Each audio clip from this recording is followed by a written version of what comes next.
My best video got 16 million views. It got like 600,000 likes. Okay. At the time, I wasn't even coaching. I got 0 leads from that. I post long form videos on YouTube. We got 147 views, and I got a customer out of it, and it was close to 6 figures in the customer relationship, because views does not matter. What matters is creating content that someone has a need, and they see the need, and then they reach out to you. I'd rather talk to 147 people that need gutter cleaning than 16 million people in California who don't have gutters. Whenever I talk to home service business owners about social media, it's often they talk about it with like a shrug, like, oh yeah, social media. And I think it's because they don't really know what to post. I think it's because they're not really convinced it's worth their time. It's just a waste of time. And I think some people aren't even on social media themselves. And so just to get on social media to post for their company is a whole big deal. Have you guys experienced that same social shrug that I mentioned? Like people just like come look at you like, yeah, social media. Yeah, I would say the biggest thing for me is that as in the home service space, I used to be a director of business development at a home service business. It was like, okay, I could post something and I get a like and a comment and like, is this going to actually get business for me? And I'm just doing things to post, but is it actually generating customers and leads? Yeah. And I think that's a big rub that happened a long time ago.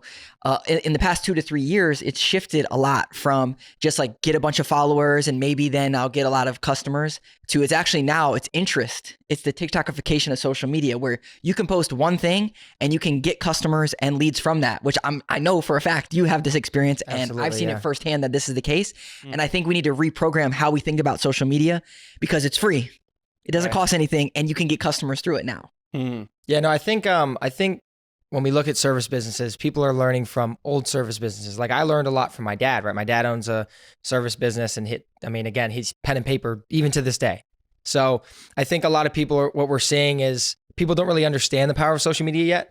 And when there's guys like him, guys like me that are on social media actively showing you that you could just post content of you doing your job and showing your customers what you do, it can bring in leads. You can have customers DM you on Instagram.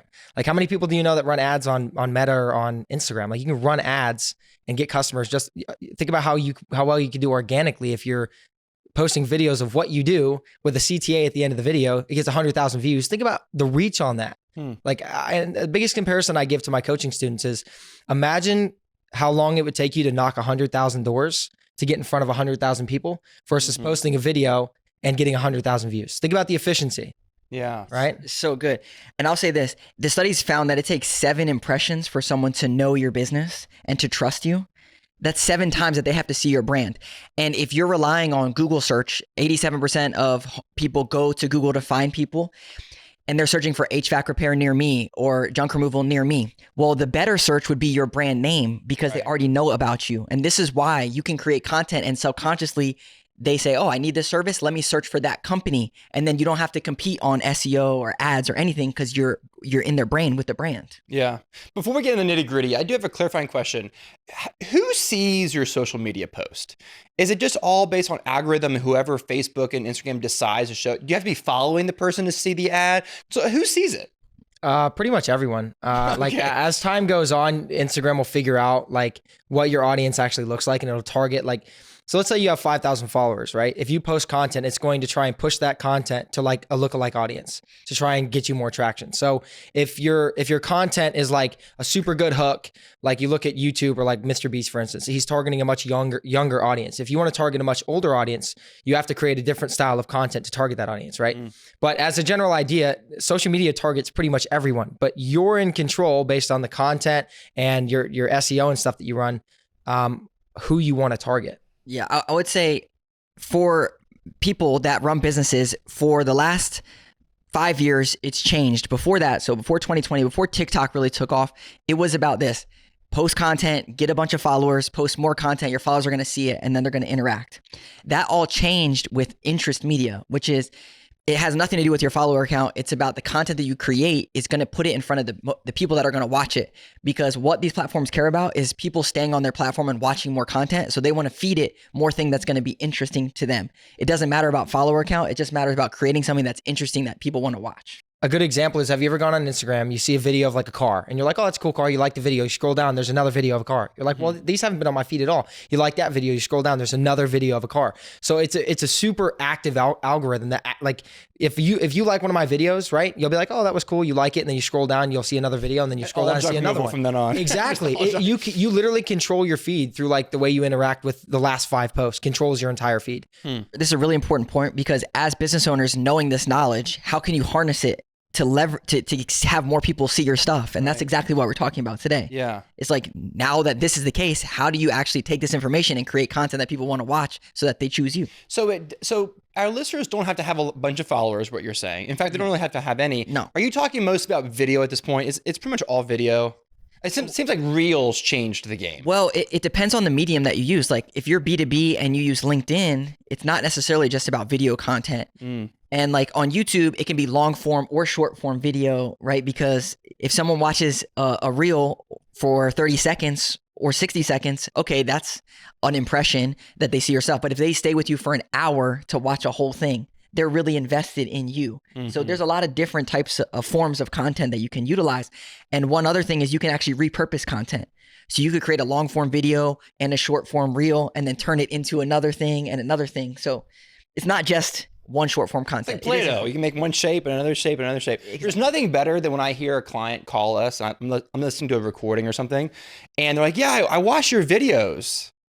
Like, oh, good. I'm not just wasting my time making those. Yeah. So how do we do it effectively? How do we do social media effectively? Yeah, I think it's cool because Hunter and I have 2 different approaches on this, actually very different approaches, and they both work, which is cool. But I want to hear Hunter because he has really good content, and I think it's really good practical for any business. I'll tell you what I do, and I did when I started.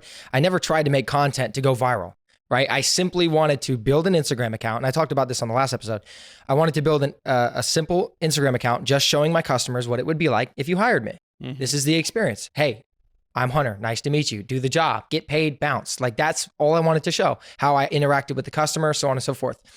And through doing that, people found that the content was super entertaining. So how can you do that in your own business? Well, I coach people about this all the time. Just start posting. The only way to learn to get good on social media is by posting content. If you want to go watch 5 people in your industry and figure out what kind of content they're making and look through it and go, okay, this guy's video is pretty cool. Can I do this? Can I do that? Can I do this? And figure out what kind of content you want to create and then just start creating. But don't create it under the sense that you want to become an influencer, you want to be famous.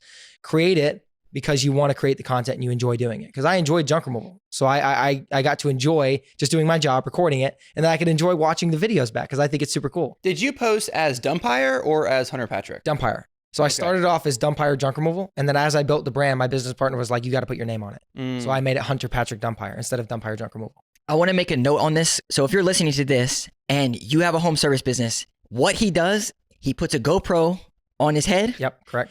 Then he goes to the job and does the job, and then he cuts down the thing. I cut down about 30 minutes of film to a minute and a half. And use Opus, right? Or Opus? No, I don't. I just use CapCut. Yeah. Okay. So there's a tool called Opus where you can upload that 30-minute video and it will cut it into a short form content for you and put captions and everything. Opus AI, right? Yeah, Opus AI. Yeah.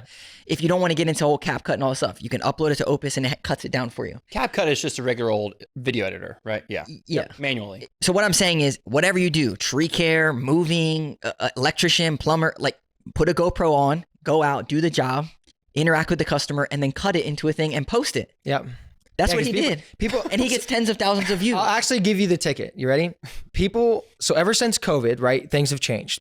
There's not as much social interaction. People are more to themselves. They don't want to talk to people. The easiest way to get views is just talk to somebody in a video. Have a GoPro on your head or have meta glasses or film yourself and have a conversation with somebody. Go on social media and go look up go look at all the videos where people are interviewing people. It can be the stupidest thing. What Starburst do you like? Strawberry or lemon? Yeah. And it's like, but they're talking to somebody, so it goes viral. So the social interaction factor really brings in the views because most people aren't having like conversations with other people all the time. People they don't know, especially because these customers are completely new to me. Every time I go to them, unless they're reoccurring, they're brand new. But you have to have a conversation as if you know them, right? I think not aiming to go viral takes a lot of pressure off our listeners. And it sounds like you just want to make content that people want to see, especially like behind the curtain kind of stuff. Like, how do you actually do your service? What does it look like on a day-to-day basis? Is really intriguing to people. I want to ask you this question about the difference between changing it from your business to your actual name, because like if we're creating this for our brand and we want customers to come in and use our service and not necessarily just reach out to us personally, like how do you balance that? Like getting customers through your content, but then also your your coaching. So here's the thing. So essentially the way I structured it is I stopped trying to, once I got to a certain level on social media, it was like, I can no longer, if somebody inquires to me through Instagram about a job, I can no longer see it. It may come through a lead on Meta, but it's going to come through with a bunch of other leads. So what I tried to do is I position my social media as myself, Hunter Patrick Dumpire. I'm the owner of Dumpire Junk Removal. And then what I do is I don't actually run any business advertisement through my Instagram. I just run ads underneath it. Does that make sense? Yeah, I got you. So instead of like, I'm not positioned as the junk removal company anymore. I'm positioned as me who owns the junk removal company. And that goes into obviously the coaching programs and stuff like that. I wanted to ask about that because a lot of business owners, it's like, am I on the screen or is my technician on the screen? Right. And then who's doing it? Who's talking? Is it attracting customers for me? What do I say? And I think people get stuck asking all these questions. Yeah. And I think the short answer is you slap on a GoPro or your technician or someone on your team and go out and post content on your company's social media accounts, and you will get views from that. All right, this is great. Let's pause for a minute, talk about why we like Jobber so much. How has Jobber helped you guys manage your social media accounts? A really big opportunity for people is to know, well, where did my leads come from and how can I track this and have it go directly into my CRM? So Jobber has these forms, they're custom forms you can make. And you can put them on landing pages. So for example, if you have Instagram, you could have a link tree and they could go to a form just for Instagram. And then that form, that request form would go into your Jobber just only from that form. And you can customize it fully, which is very cool because it streamlines your whole process and you know where it's coming from. Yeah, that's ridiculous. Yeah, it's pretty sweet. Yeah, that's crazy.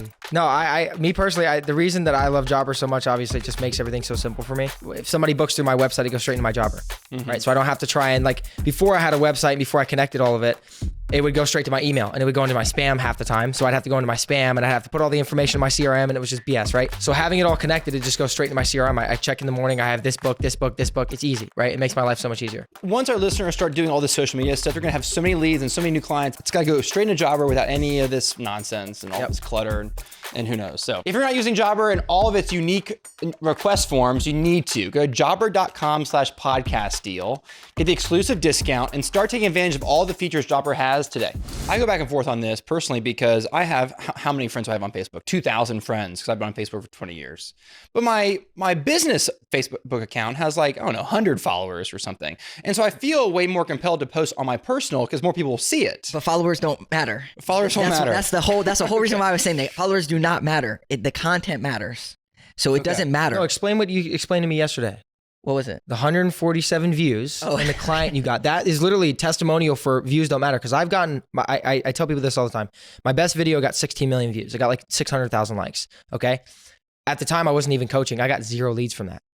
And he's over here, he'll tell you. Yeah, I post long form videos on YouTube. We got 147 views and I got a customer out of it and it was close to 6 figures in the customer relationship because views does not matter. What matters is creating content that someone has a need and they see the need and then they reach out to you. I'd rather talk to 147 people that need gutter cleaning than 16 million people in California who don't have gutters. Right. Or Pakistan or somewhere across the world. And this is why it matters so much with the content and the targeting. I also want to talk about, so that's the way he does content, which is great. There's a layer to virality versus also adding value and having the local context. Yeah. And the way that we coach content and we help produce content is more as the thought leader in the space. He's doing it, documenting, which is great. There is another part to it, which is helping you stand out as the thought leader in the space and creating content around how much do things cost, which you do that. But also like comparisons. So should you do this or should you do that? Should you put it in landfill or should you sell it? Those types of content pieces where answering questions that people have. Yeah, answering questions, because this is a big mind shift for a lot of people is that when you create content, you want likes and shares and comments and customers, of course. But the next tier to this is the content that you're creating is training AI. The transcripts, it's taking the transcripts and it's training the AI platforms on the things that you have to say. So basically what you're doing by creating content is you're training the next layer of large language models and AI to know about your business. And about 3 months ago, Google on their search engine results page, you can do the search, go do your search in your local area. There's your Google search engine results page. And now they have a section for short videos in their results. It says short videos, and you can see all the short videos, and it's going to continue to play into their results. Let's talk about the type of content, because if one of my technicians gets a bonus, I want to celebrate him, take a photo with him with his certificate, he gets promoted, whatever it is, and I post a photo congratulating this guy, hey, keep it up the good work, shout out to my, if I post that on Facebook, that's not a video. Is that going to be seen? Yeah. By anyone that's not following me? Yeah, absolutely can be. Yeah. Followers does not matter. Even post and not video. Yeah, anything. They want to put stuff all right. in front of people that they want to see.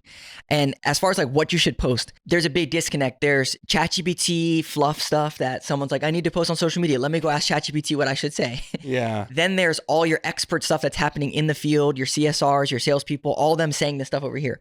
What you need to do is get all the expert stuff over here into your content. And the way that you do that is you record your calls via call recording, you record your sales calls, you slap a GoPro on and you record yourself, you get the transcripts. Then you can go to ChatGPT to refine the messaging, refine the blog post, refine the email newsletter, refine the copy inside of the actual post. But you need to take the real stuff and use that. Don't just default to ChatGPT. And a lot of people do that with social media, and it's killing their brand. It's just regurgitated. Are you ChatGPT or are you your brand? Yeah. It's just watering it down. Yeah, it's not adding value. So why would no one want to read it? I can go to ChatGPT and ask that. All this sounds great, but it sounds like it takes forever. It sounds like all you guys do is post on social media. Is that right? No.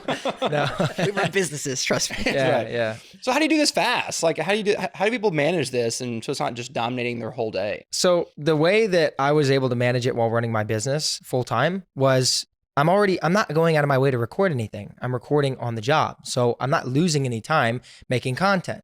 So I'd record, let's say, and I can't record every job, right? You obviously ask permission. If they say no, obviously you don't record. So whenever I get 5 to 10 videos together, I would throw them all in CapCut, right? And within 20, 30 minutes, I would literally go to the very end of the video where I collected cash and shook their hand. I'd take it, put it at the beginning, right? That's the hook. And then from there, I would go through and I'd cut. If I'm picking something up, I'd cut it. And then I'd have a little trim. And then I whenever I threw it in the truck, I'd trim it. And I would literally rinse and repeat the process. It'd take me 5 minutes to go through 30 minutes, export, and then either airdrop it to my phone or email it or Google Drive it. And then I do that with the other 5 videos. So within 30 minutes, I have all these videos cut up. I'd import them all to my phone. All I do is I add the plus whatever money sign with a ka-ching, exactly. And then from there, all I do is I upload it. And that was it. So I could get a week's worth of content within 45 minutes to an hour. And because I'm not going out of my way to record content, it's all on my GoPro while I'm actively doing my job. And then I go in and edit it, and it's super easy in CapCut. Like, it's probably one of the easiest editors, and it's free. So it's like you spend 5 minutes per video, you have 30 minutes, 5 videos, that's your entire week of content, and you didn't have to go out of your way or spend any time doing it. Is it safe to say that there's a learning curve with CapCut? It might take somebody beginner a little bit longer than that, but like watch a YouTube video. You've trimmed it down to that. I mean, that's pretty much a general consensus. Like, obviously the special effects and stuff are super hard, but when you go into CapCut, if you insert a video, if you click on the video, it'll say like cut at the top left. And all you have to do is click on the other video, delete it. It's pretty simple. Like, go watch a simple tutorial on it. In 5 minutes, you'll know how to operate it. It's super easy. And those videos get tens, if not hundreds of thousands of views. Oh yeah. I get like 6 to 10 million impressions a month. The most important thing is the hook. And I think your content is great because the hook is $150 or whatever, $500, and it gets the interest of like, well, what was $500? Let me go look at this and figure this out. That's crazy that you say that, because that's exactly what I said. I said that's why people watch it, because they get hooked, because they're like, how did this guy make $500? And then so they want to watch the rest of the video. Yeah. Is that how you do it, Phil? You use CapCut? We start at a different point, because a lot of times for us, the business owners are very busy running the business, right? You hear about this and you're like, okay, so I'm going to have my technician get a GoPro, and then I got to get the GoPro from him, and then he's going to lose it, and then I'm going to not have this stuff, and that whole thing.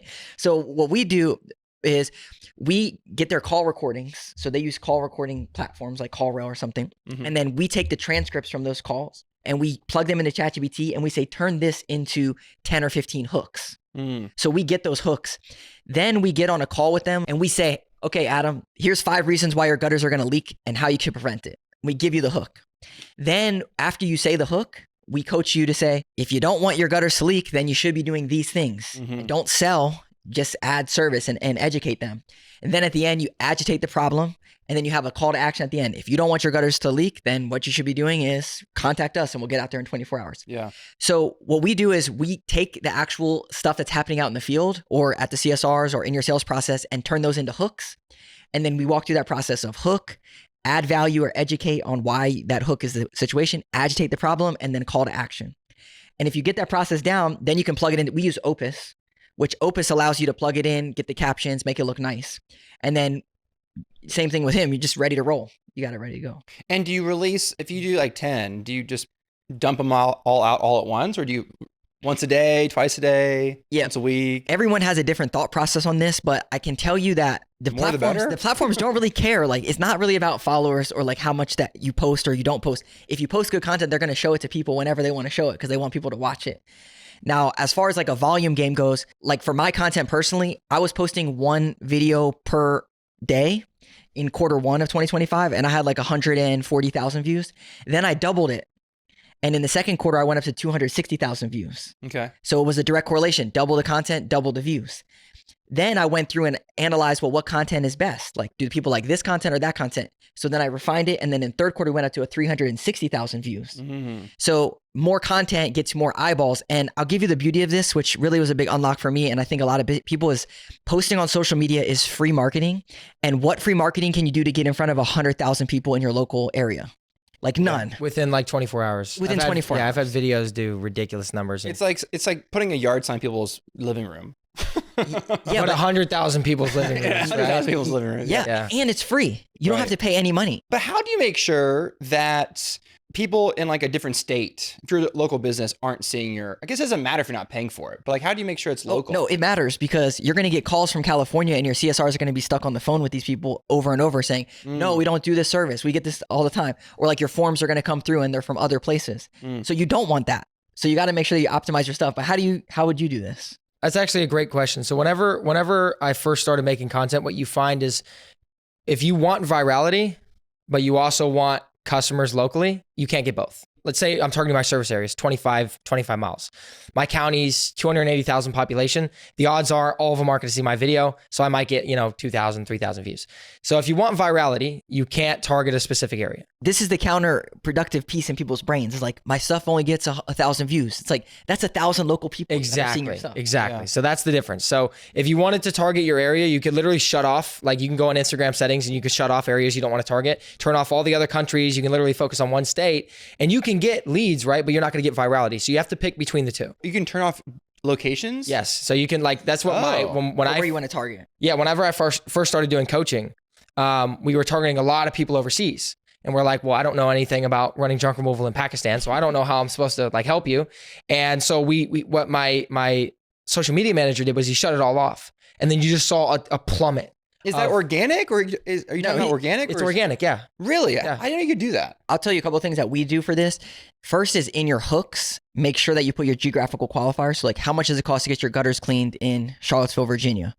And for you, like if you were to put the $ up, but in the lower corner, have the actual city or location that it's at, it could be a location qualifier to say, okay, well, this doesn't make sense for me or it does. The other thing I would say is that organic content, if it goes viral, whatever, here's a number one thing that you can do. You take the content that actually gets traction on the platforms and you run ads with that content to a local audience. Okay. A local audience that you can set up the exact zip codes that you want to see. So what we recommend is test your content for virality, interaction, engagement on organic. It's free. Then take the content and run ads on it targeted to your actual audience because you know that it's going to get in front of their eyeballs. Yeah, if you don't, you just gamble. You're just hoping if you pay all this money to run ads you've never tested before, it's a waste of money. Well, you're testing creative and spending money to test the creative. Yeah. When you could just test the creative organically, which has a much better algorithm, and then you run ads on it and you already know it's going to pop off. Yeah, I do that all the time. Like we'll do 10 videos at a time. And then out of the 10 videos, which one performs best? And it's not always views. Like I've had videos that have 500,000 views and 10,000 likes, but I've had videos that had 80,000 views and 12,000 likes and 500 comments. So it's really all about engagement. It's not necessarily about views. But whichever video performs the best, then we go underneath it and we start running ads on it because it's already performed. We know people are going to engage with it. Now we just need to push it to a general area. And that's really how we've scaled. There's a huge need for this in people's process and sales process and marketing in general, is that when you create a piece of content, don't just let it die after 24 hours. Yeah. You need to repurpose it and use it over and over and over again on landing pages, inside of your sales funnel, inside of your email newsletter. Like the more that you can use the content that's good inside of all these other things that's happening in your business, the more leverage you can get out of good content that you're creating. What are some common tools that you see people just doing DIY stuff like Canva? Anything out there that's useful for this kind of stuff? CapCut, you mentioned. Anything else? Well, I think a lot of people get caught up. Like, I need this camera and this gimbal and this light on my ring light on my face and stuff. And it's like, just get your iPhone out. And in fact, the overproduced stuff, it doesn't perform as well as the real raw cut stuff. Yeah, true. And you're gonna get in your head by trying to do all this. If you use Opus AI, it will clip it for you. If you use CapCut, it's Captions. There's an app called Captions. It'll Captions app, literally yeah. put all the captions. You can literally put the video in. It'll cut it up for you. It'll put captions. It'll put little animations on the screen. It's really, really cool, and it's free. Now, does CapCut do captions too? It does. It has AI. Like, you can do AI captions, but honestly, captions, the app Captions is much better, in my opinion. Unless you're just going to do them. So you edit it in CapCut and then put it into Captions and then post it. Yes. Got it. But you could do it all in Captions too. Yeah, I mean, you could do it either way, whichever way you want to do it. But the biggest thing is always remember that the more you try and make it viral, the less viral it's going to be. Give me 3 types of videos that our listeners can go make right now with their team, their company. What can they make right now? What I would recommend is, first, if you have anyone on your team, go to them and say, hey, what do you like about working here? And you could literally just do a selfie like this and say, hey, I'm here with Hunter. He works on our team as this. Hey, Hunter, what do you like about working here? Okay, how long have you worked here for, Hunter? No, exactly. What's your favorite project to work on? That's a video right there. Okay. Another one is tell the origin story. Hey guys, my name is Phil. I'm the owner here. I started this company. I'm local. I went to college here. Da da da da da. Ba ba ba ba ba. That's a great video. Okay. And then the last one will be a shop tour. Very simple. I love shop go tours, to your shop, go to your truck and say, hey guys, here's how I actually do this. Let me show you this. Here's where this stuff is. Like, you could do that just on your phone. How often should you do a shop tour video? Okay, this is a great question. And this is why it's not just post to post random things all the time. Okay. You post things and then you evaluate. Your shop tour might have popped off, right? It might got 1 million views. Okay, people like shop tours. So let me go through and say, why did I pick this couch over here? Why did I do this, right? It's not just post things to post things. It's post things and then evaluate what's actually working and then go back and do more of what's working and what people like. So if your shop tour video does well, it makes sense to do another one in a month or so. Let me explain the different equipment that we have here. What is this thing? How does this work? How do we use this tool? Yeah, no, the first one you touched on is great because I've seen a lot of videos where, like, they'll go into a dealership and they'll be like, hey, what car do you drive? And they'll ask each person at the shop what car they drive. You can do the same thing in your business. Like, what do you do? Oh, well, I'm the manager. Oh, okay, what do you do? Well, I'm a technician, right? You can make videos like that. You could show your setup, truck, trailer. How does a dump trailer work? I could lift the dump trailer up. People are like super impressed about dump trailers. They're super cool. And like, people are super impressed by it. You can make a video at the landfill of you dumping and say, yeah, this is what it cost me. This is how much I made, right? Or this is what my operation cost is, whatever the case may be. Like, I could give you infinite video ideas within 10 minutes of just kind of record everything. Like, if you're in your truck, you can be like, yeah, I got this many jobs today. Or you could advertise like a special. You could be like, oh yeah, I'm doing it. Just depends on what you're trying to do. Are you trying to target, like, just trying to make general videos and virality? Or are you trying to target customers? That really depends on what kind of content you need to make. Okay, imagine it's take your child to work day and your kid's saying, why? And they're there and you want to say, hey, check out this cool thing. That's all the videos that you should make. Everything that you would do. Guys, I can tell that you just love this social media stuff. Super helpful for our listeners. I got it boiled down to 3 actionable things our listeners can do right now to start building their social media content. Number 1 is, because follower count doesn't matter anymore, just start posting. Don't try to go viral. Post stuff that matters to your client base, like behind the scenes, job videos, shop tours, all that kind of stuff. Number 2 is, don't waste money, or at least gamble on paid ads if you haven't tested it first. Use organic to see which videos stick and then run paid ads on those videos. Yeah, another important thing you can do with that is on your actual profiles, make sure that you have the city or location that you are targeting. So that when someone lands on your profile, they know, oh, you're in this area. And on top of that, you can have it in your bio, but you can also add it to your video. So that way, let's say I post a video and it says, for Forsyth County, Georgia. That video is only going to be put out to people that are in Cumming, Georgia. So it won't get the virality you're looking for, but you're going to target people that are in your area. So if you really want to run like an ad for your business and you want to bring in customers, literally tag your location on that video before you post it. And number 3, repurpose your content. You should post it on Facebook, Instagram, email campaigns, on your website, all these different platforms, so that it gets used over and over and over again, not just one single time. Guys, that was great. Any final thoughts on social media? Talk to your customer, add value, be organic. People want to work with real people. Yeah, I would just be yourself. I see a lot of guys on social media that try and copy others' content, try and be somebody they're not because it's viral and they're getting followers. Honestly, I would just create content. Like, figure out what works for you. But at the end of the day, like, you want to create content that you enjoy creating, and you don't want to copy somebody else and then go, oh, I hate doing this. Now I have a following that only wants to see this content, and then you try and transition and nobody wants to watch anymore. Yeah, you don't have to sing and dance in these videos. No. You can just be yourself and show the job. And how do people find out more about you? Yeah, so you can find me on Instagram at Hunter Patrick Dumpire, as well as YouTube, and you can find me on TikTok at Hunter P Dumpire. If you wish you had a digital marketing company that cared about social media and creating content, you can go to Flash Consulting, PHLASH consulting.com, and we help with that using your real information to create content. Cool. Awesome. Thanks, guys. Thank you. Sure. On the next episode, we're talking about how small businesses can land big government contracts and actually make them profitable. We'll cover how to get registered, manage the cash flow, and execute like a pro once you win the job. Follow or subscribe today so you don't miss out. And thank you for listening. I hope that you heard something today that will help you increase your social media content and inspire you to go start doing it today. I'm your host, Adam Sylvester. You can find me at adamsylvester.com. You can find me there. Text me. Tell me what you like about the show. I want to hear from you. Your team and your clients and your family deserve your very best. So go give it to them.